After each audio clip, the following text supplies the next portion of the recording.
Imagine walking into a crowded train station during rush hour. Announcements echo overhead, trains arrive and depart like clockwork. Yet somehow, despite the chaos, everything flows. But why?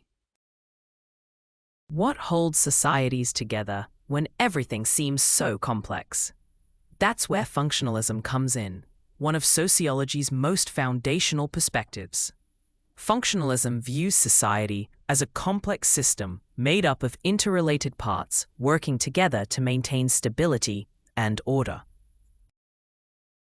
Just like organs in a body, different institutions, family, education, religion, economy, law, all serve a purpose to keep society functioning smoothly. This approach is rooted in the work of Emil Durkheim, often considered the father of functionalist thought. Durkheim argued that even things we might see as negative, like crime, play a role. Crime, he said, clarifies moral boundaries and encourages social change. Durkheim's concept of social facts, norms, values, and structures that exist outside the individual but exert control over them was central. For example, take the education system.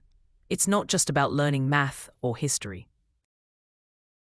According to Durkheim, it teaches shared values and prepares individuals to integrate into society, reinforcing social solidarity. Moving forward, Talcott Parsons expanded functionalism by developing the AGIL schema: adaptation, goal attainment, integration, and latency, 4 functions every social system must meet to survive.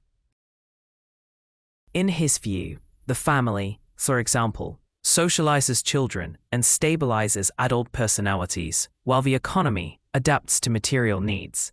Robert K. Merton brought nuance by distinguishing between manifest and latent functions. While a school's manifest function is education, its latent function could be providing childcare or even reinforcing social inequalities. Merton also introduced the idea of dysfunctions, parts of society that disrupt stability, showing that not everything contributes positively.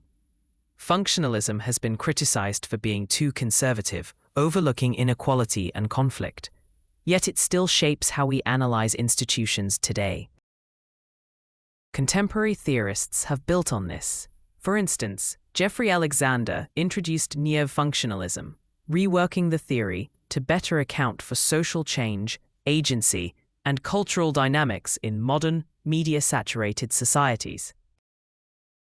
He argued that functionalism must incorporate the role of meaning and symbolic codes, not just structures. Real-life examples make this clearer. Think about the COVID-19 pandemic. Healthcare systems, government policy, education, media, all had to adapt quickly. Functionalist theory helps us ask, how did each institution respond? What functions did they serve? Where did dysfunctions emerge, and why? Functionalism might not explain everything, but it offers a powerful lens to understand the why behind societal structures.